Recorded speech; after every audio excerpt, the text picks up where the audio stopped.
Hey guys, welcome back to another episode of Unfiltered Chapters, the podcast. I'm your host, the wonderful Rachel, of course. And I told you I was going to start doing video for you guys. And I'm so serious. Like, when I said that, I meant that, okay? And I really didn't get too dressed or do too much to my, you know, self. But hey, we're here, okay? We here.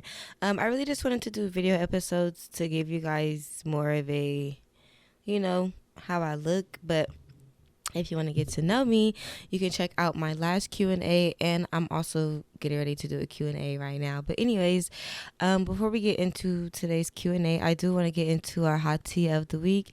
I know I haven't really been really diving into the hot tea of the week because I've just low-key been all over the place, but I've more than anything been trying to stay consistent with my podcast. So please spare me if I have not been adding the hot tea of the week in the segment. But anyways, for this week's hot tea of the week, I just want to give my condolences and just say how heartbroken I am of the death of D'Angelo. Like, when I tell y'all, like, I was getting ready to film this morning and that shit just threw me off. Like, literally threw me off. It made me really sad. Like, I honestly, he's not like one of my top artists that I listen to, but when I do listen to him, I really do enjoy him. So it really just, that threw me for a loop. Just something that I really was not expecting. So very, very sad. My heart goes out to his family.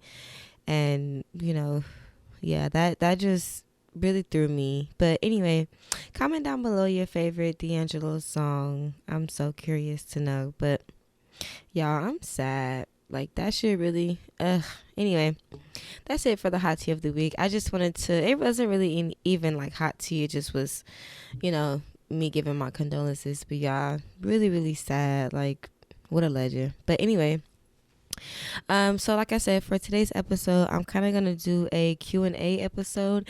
And so I kind of just get a little more, where you guys could get to know me a little more.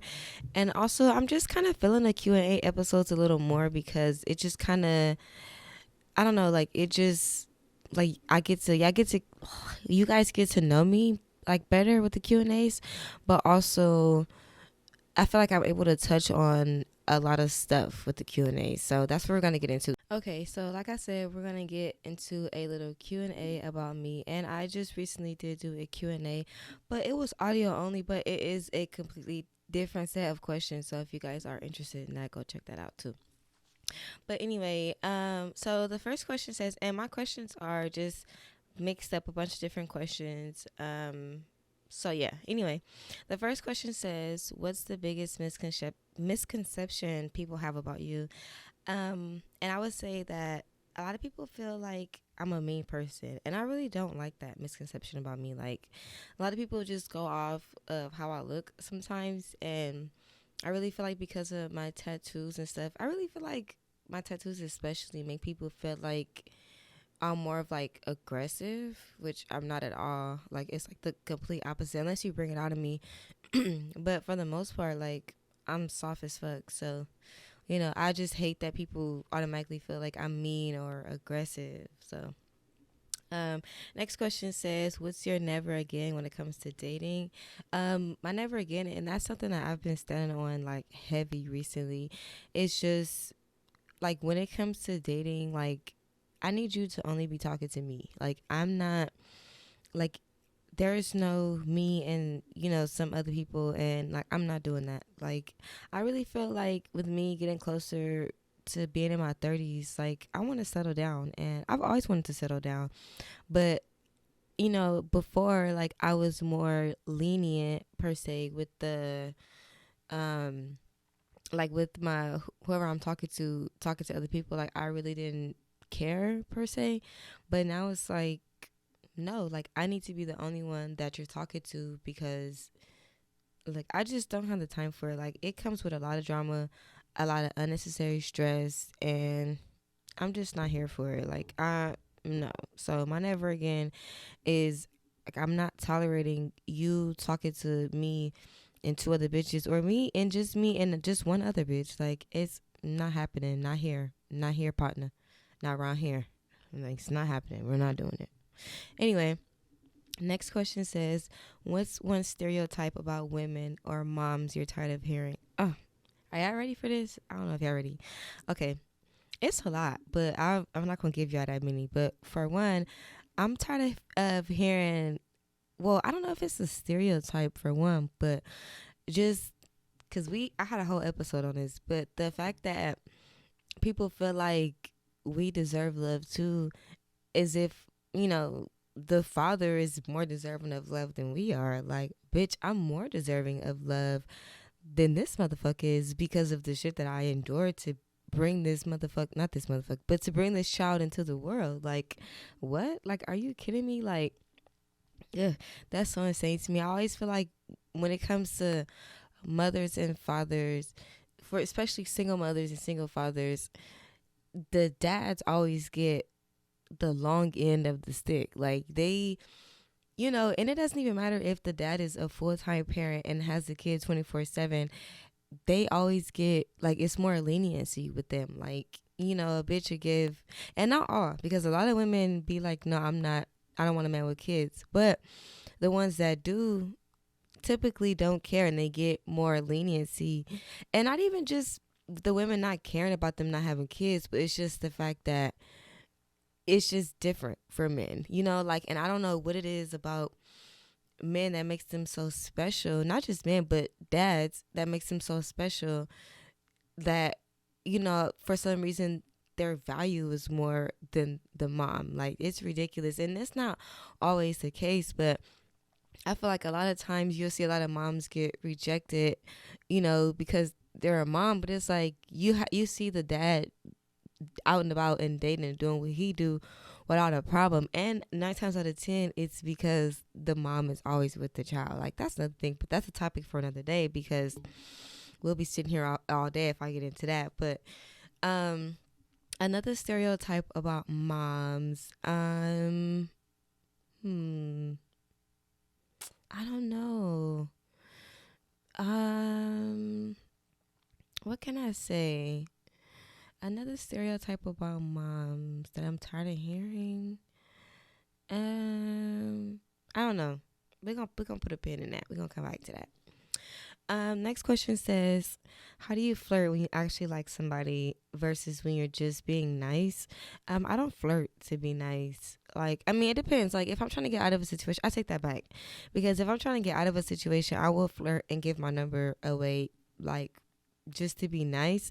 But the difference is, like, I don't flirt in person. Like, I'm so shy. Like, I'm not gonna lie. I did, like, approach this one guy, and a story for another day, y'all. That shit was crazy. Like, and that's why, maybe that's the reason why I don't approach men, but I just don't do it. Like, and it's not like me being prideful. It's about me being embarrassed. Like, I don't want to be turned down in a way. And that's just me being honest. Like, I just don't want to be turned down, so I don't approach men. But for me to flirt, like, online, like, I'm very upfront. Like, I'm very blunt and I'm honest. So, I just, be honest about it. But when I'm trying to get out of something and I'm just trying to be nice, I'll give my number, I'll kiki a little bit, and then I'll block you. Like, I'm not going, even if it's online, like, and it's not in person, like, and I don't like you, and I'm just trying to get out of it, I probably won't even give you my number, but I'll kiki a little bit, then put you in the friend zone. If you start being weird, you'll get blocked, Simple shit. Next question says, what's your ick that instantly turns you off during talking stages? Oh my God, because this just happened to me last week.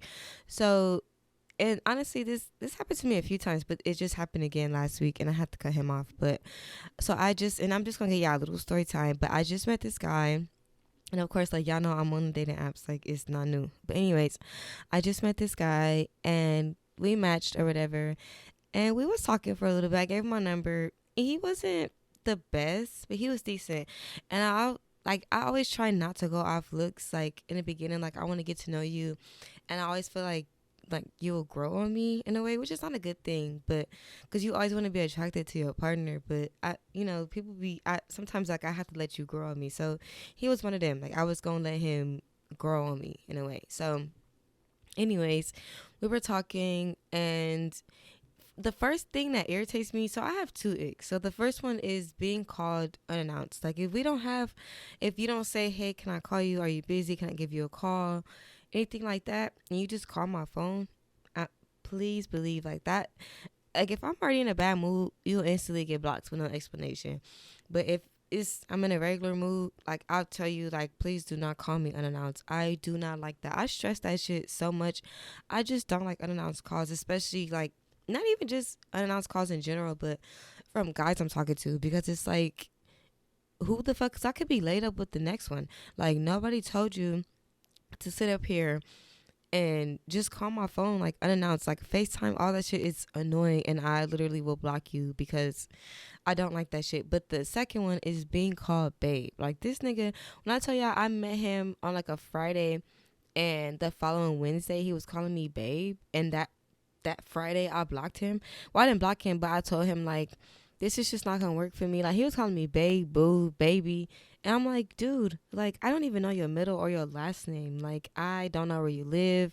I don't know your zodiac sign. It's just like that shit is annoying as fuck. Like that's love by me. Like do not love by me. Like I hate that shit because it's like babe is a term of endearment that you give somebody that you love. Like, you know, like you don't love me, you don't even know me, you don't like me. Like, you know.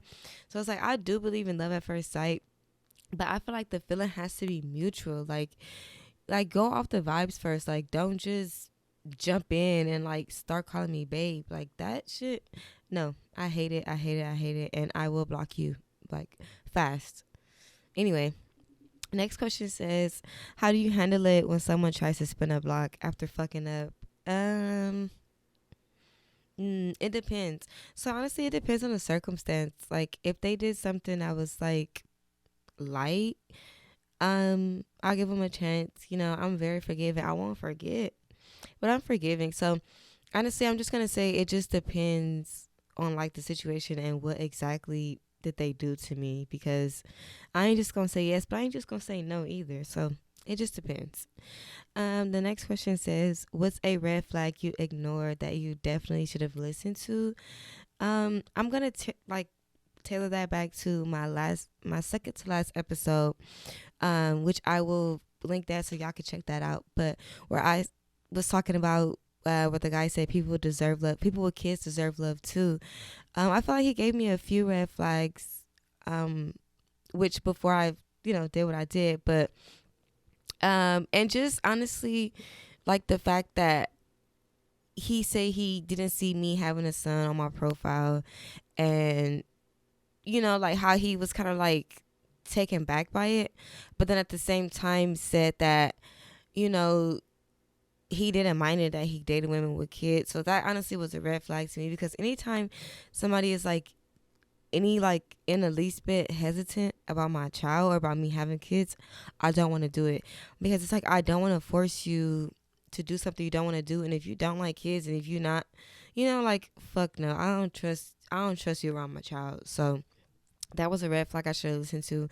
And the whole with him bringing up my car situation, that was a red flag to me as well, because I don't care if I was on a bus. Like, you can't stereotype me. Oh, and you know what? Speaking of, let's pin that back to the stereotype about moms that I'm tired of hearing, is the car thing with the Nissan Altima. Like, the fact that that is a stereotype for baby mamas is ridiculous. Like, that, no. But anyway, that was a red flag, because why does it matter? Like, why does it matter what I drive? Like, like that shit, he was judging me from the start. But, like I said, sometimes red flags be like six flags for me, and I just go anyway. So, but anyway, next question says, what's something therapy or healing taught you that changed everything? And I'm going to say therapy for me. I've been in therapy for the last 2 years now. I have been in and out of therapy for a few years, but I've been with this same therapist for the last 2 years, and I'm not going to say her name or anything, but she has really changed my life. Like, she has made me view things from a different standpoint. Like, she made me not only work on my emotions, but on other people's emotions, and on like how to just consider people emotionally, and just so much stuff. Like, she's the reason why I'm so like big on mental health and why mental health is so important to me. Just like from the outside, and yeah, she's done a lot for me. Like she's really been like the person I've needed for a lot, and stress therapy a lot. I always tell people that they should get therapy. I advocate for therapy so much. I'm going to school so that I can be a therapist, and I specifically want to give back to my community, especially the black men. Like, we can get into that, but um she just taught me to prioritize mental health and make mental health my priority, and that if I'm not okay mentally, that I can't do anything, so because of her, like, I prioritize my mental health so much, and if I'm not okay mentally, like, I don't do anything. Like, my mental health is my priority, like, even over being a mom, like, because if my mental health is not up to par and where it needs to be, I can't be a mom. Like, I can't properly tend to Ryan if my mental health is not where it needs to be. So she's really taught me to prioritize my mental health. And like I said, I advocate for mental health. So if you're listening to this and you're struggling with your mental health a little bit, it's nothing wrong with getting therapy and getting help and having like an outside source to talk to. It really is very, very helpful, and it's really changed my life. And there's so many options and ways of getting help. And yeah, like there's a lot of ways. Like, if you're interested, like I said, I'm not a therapist, but if you always need advice or anything like that, the link is always in the description box, so you guys can send me advice or things like that, and I'm here for it. Anyway, next question says, how do I protect my peace as a mom and a student? That's a good question. um hmm I prioritize it. I prioritize my mom life, and I prioritize me being a student. And so with me prioritizing that, everything else comes after. So that's kind of how I maintain my peace, because in the beginning, and actually when I first started school, I was working. So working, being a student and being a mom, and then trying to deal with everything else was a lot, and peace did not exist to me. So when I learned to prioritize me being a mom and tending to Ryan, and then being a student first, like, that just gave me complete peace, and I feel like I'm able to juggle a lot more, especially, like I said, I have a schedule. Like, a schedule is so very important when it comes to like juggling multiple things. And I got this question before, with juggling, not as far as peace, but juggling motherhood and school and stuff, in my podcast. But like I said, I just use a schedule, and I'll use ChatGPT to make me a schedule, or I basically no, usually I use ChatGPT, and I just basically tailor in what I have going on and what times I'm doing certain things, and I just go off that. And yeah, I feel like the schedule is the best way to maintain sanity and to maintain peace and to stay on top of everything. Like, a schedule is just, it's top tier. Like, a schedule will really change everything for you, and it does tailor back to having peace with juggling all that shit, because it just be a big difference. Like, if you notice, being in school and having a, like, when we're in high school and we have this schedule, like, everything is structured, and it just flows. Like, if you like have a schedule and keep yourself on a strict schedule, I'm telling you, makes a big difference. Okay, so the next question says, when did you realize you were growing? Like, old me would have handled that different energy. I would say recently, because it's a lot of shit that, well, honestly, I feel like, I'm not gonna lie, I still have a lot of growing to do, because I do tailor back to my old ways, as far as like, I'm just gonna say my podcast, for instance. Like, with, and I've been vocal. Like, if you follow me on social media, I'm very vocal about it. But as far as the support, right? So, now I'm like, because I'm not getting support from a lot of people who I support on a daily basis and just on a regular, financially, just regular, right? And now it's just like, it is what it is. Like, people who gonna support me are gonna support me. Like, I'm not gonna beg anybody or throw a fit, right? But I feel like the old me, like, I would have unfollowed everybody. Like, I would have been DMing people. Like I would have been posting subs. Like I just would have been doing the most. And I just really feel like, I got some growing to do. Like, but like I said, I do have growing to do because I have a little bit been in my feelings about it. And just kind of, be like, I don't post subs, but I just post like, cause it's not a sub. It's just pertaining to every single body. And where I just be like, I want people to support me who I'm supporting, but I feel like at the same time I shouldn't have posted that because, well, for one, my podcast is still growing and, I wasn't as consistent with it as I should have been. And, I'm on and off with it. But at the same time, I'm just like, I don't care if I was jumping off a cliff. Like, I want people to support me, So, like I said, I'm kind of like back and forth with it, but I really do feel like I am growing in general. And not even just my podcast, but a lot of stuff that, I would go back and forth with and just be extra. I would also post a lot of my business on the internet, like just any little thing I would be going through. Like I could have a headache and would post it. Like I just, I don't know. Like a lot of the stuff, like I feel like with me growing older and just, going into my 30s, like I'm becoming more private and I feel like I'm learning to be like a little more humble in a way. So yeah, but like I said, I'm a work in progress, y'all. Like I'm a work in progress, but I know for sure that I definitely have come a long way and with the way I react to certain things. And also that's because of therapy too. Like I learned to just think before I react and not just react because a lot of the times, I react first and then I'll feel bad later. So it's like I just think, and a lot of the times I'm just quiet. Like, I just won't say anything because if I do, I know it won't be the best reaction. So I'm just quiet and I just think about it and, I get back to it later. But I really feel like my reactions, but like I said, work in progress. Anyway, the next question says, how do you deal when you feel like nobody's showing up for you the way you show up for them? Why I just said that? Literally. So I just answered that, but well, now I'm just like, honestly, I won't support.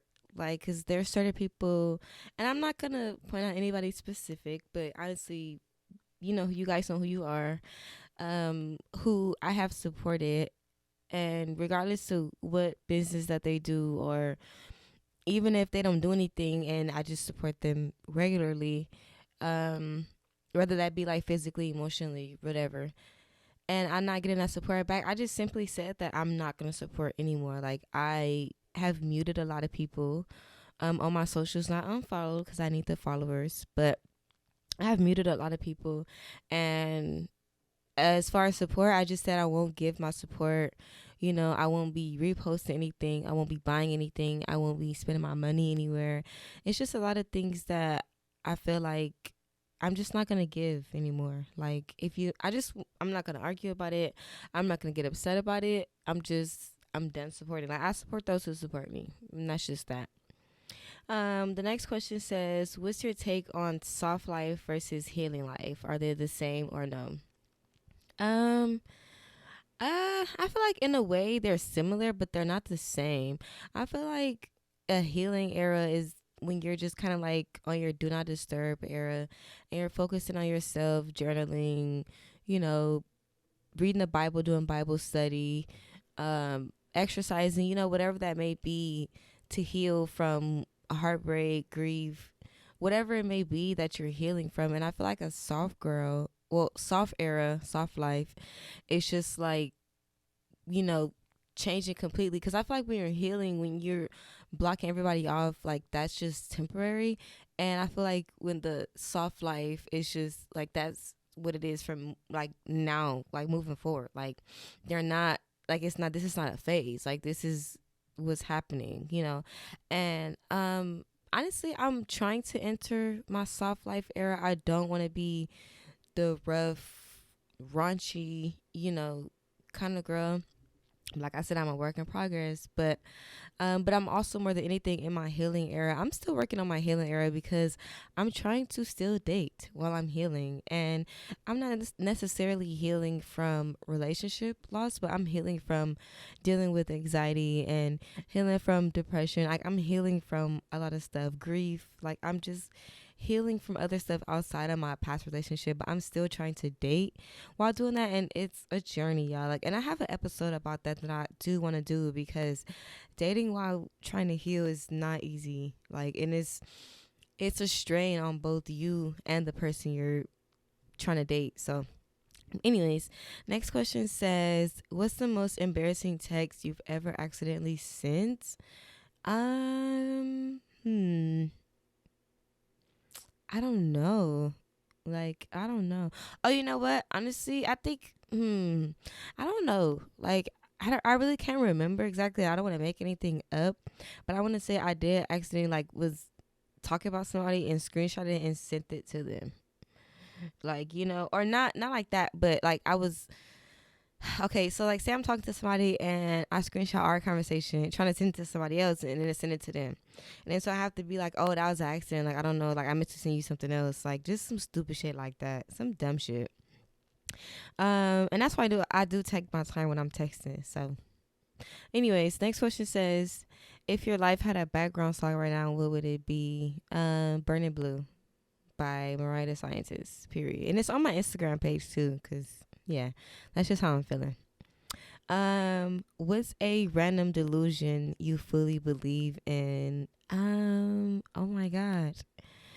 I don't know if this is delusion, but I feel like with my right hand, it's just like I'm finna be getting some money. Like, is that a delusion? Like, y'all let me know. Like, do y'all be feeling that? Like, when y'all right hand itching, like, you be like, I'm finna get paid. Like, I don't know. Is that a delusion? Y'all let me know. Anyway, next question says, if someone gave you $10,000 today, what would be the first dumb thing you buy? Another ticket to Miami to get another surgery. Well, to schedule my surgery and get it done the right way. Like, period. Duh. And I still gotta tell y'all about that. Like, y'all, that shit was crazy. But honestly, I've been waiting to do video episodes to tell y'all about my Miami story time because y'all really need my facial expressions because y'all, that shit was crazy. Like, it was crazy. Like, it was something else. Okay. Next question says, would you rather be famous for your podcast or rich and low key? I want to be famous for my podcast.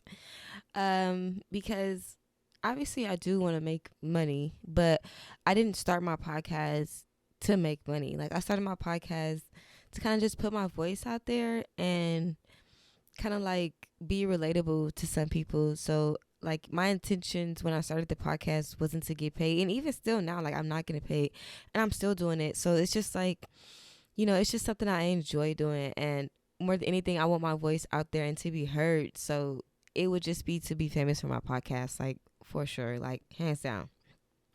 Next question says, what's one lesson motherhood taught you about yourself? Is that I don't have patience. But honestly, I feel like that's something that like I knew before I had Ryan because I've never been a patient person. Like, I need it now. Like, like I'm just I just don't have any patience. Like, that's something I'm working on. But yeah, that shit taught me like it does not matter how long. Like, it just, yeah, my patience is so thin. And I'm trying to learn like patience, like so much shit comes with patience. Like, good shit comes with patience. Like, just be patient, just wait. Like, and I be trying to tell myself that like I be needing to just be patient, but I know I'm not. Like, and also it's taught me I don't know, it's taught me a lot. Like, it's taught me to be gentle, I'll say. Not that I wasn't gentle before, but it's just taught me to be gentle. And I have just like such a different love for kids. Like, I want to protect kids at all costs. Like, at first I was so anti kids, not even to be like that, but I was fuck them kids. Like, I did not want no kids. Like, I was gonna be the person who just had animals. Like, I didn't want no kids. Like, if you know me, like no, people didn't even used to let me watch their kids because I was so anti kids. I wasn't hurting nobody kids, but I just didn't care. Like, so, but it just taught me to, like, like Ryan is my heart outside of my body. Like, it's just the best way I could explain it. Like, he taught me to be just a a gentle soul. Like, I just love being a mom. Like, wouldn't trade it for the world. Next question says, what's my guilty pleasure when Ryan finally goes to sleep? I would say all the Queens men, like, cause I had to start watching that shit when he goes to sleep, like, because I was watching it maybe like a year ago and it was a little different, like he wasn't really too much paying attention, but y'all, I be having to wait. A lot of stuff that I watch, like I have to wait until Ryan sleeps. So I would just say a lot of my good TV shows, I have to wait until he sleep. Or Peace and Quiet is a guilty pleasure that I have when he sleep because oh my god, like y'all nonstop, like just going, like going and going. Next question says, what's something people assume about single moms that's just straight up wrong? A lot of people feel like the relationship like ends because of us, or like the situation doesn't work out because of us. I feel like that's one assumption I feel like is completely wrong, because most of the times, 9 times out of 10, it's the guy's fault because they've done some bullshit, and then sometimes it's vice versa. But I honestly feel like that's something that a lot of people assume. It's just that, like, we couldn't keep our baby daddy per se, and we just looking for another one. Or also, I'll say people assume that when we're looking to date, that we're looking for help with our kids, but it's like my child has a father. Like, like I'm not looking, no. Like, and it just be like, like that shit is insane. Like if I was looking for somebody to take care of my child, I swear I would say that. Like I swear I would say that. And if you like be fucking for real, like if I needed help with my child, don't you think I would be trying to get help instead of trying to get some dick? Like I'm not one of them. Like if I need help, I'm gonna get help. Like the dick gonna always be there. Like I can be celibate. Like that shit is insane to me. So those are the assumptions I say. The next question says, and we get into the end. The next question says, how do you balance I'm doing my best with I'm overwhelmed? I don't balance them, and I'm really working on that because, a lot of the times, like I do feel like I'm doing my best and I'm trying hard. And then a lot of the times I'm overwhelmed and I'm like, I'm doing too much, So honestly, like, I can't really answer that question because that's something I'll honestly say I'm still working on in therapy. And also, I want to tailor that back to when I said that I need to prioritize my mental health before I can be a mom. Because literally, like, I'm just working on that. So because I'm overwhelmed a lot, and I also like that's just I can't really answer that question, to be honest with y'all, because I'm still working on that in therapy, and I want to be able to give y'all an honest answer. So can't really answer that. And this is the last question. This question says, if Ryan ever listens to this podcast when he's older, what do you hope he hears in your voice? Honestly, I hope he hears the unfilteredness in my voice. Like I hope he just knows that like his mom just never sugarcoated shit and she's just honest as fuck. And that, like, I don't know. I do want him to hear the different versions of me, because I feel like at times, like when I do record my podcast, like I'm sad. And then so like there's a tone change with it. So I do want him to, see and hear my progress with it, and know that like, over time, like I do overcome my mental health, and, later down the line with my podcast, that there's a completely different change in my tone of voice, because I've become this happier person, not to say that I'm not happy right now, but I'm not the happiest I could be. So just the fact that he could hear a change of tone in my voice, and I don't know, not even just my voice, but I just hope he loves what he hears. Like I hope he really feels that my podcast isn't just nothing, and that I'm kind of putting just a little word in people's ears, just even if it's just a little bit. I hope he really feels that I'm making impact in a way, even if it's a small impact. So, and I would just hope my son is proud of me. I hope he wouldn't be embarrassed of my podcast per se. So, and my podcast is not something that I plan on deleting, unless it gets deleted for itself. So hopefully he will be able to find my podcast eventually.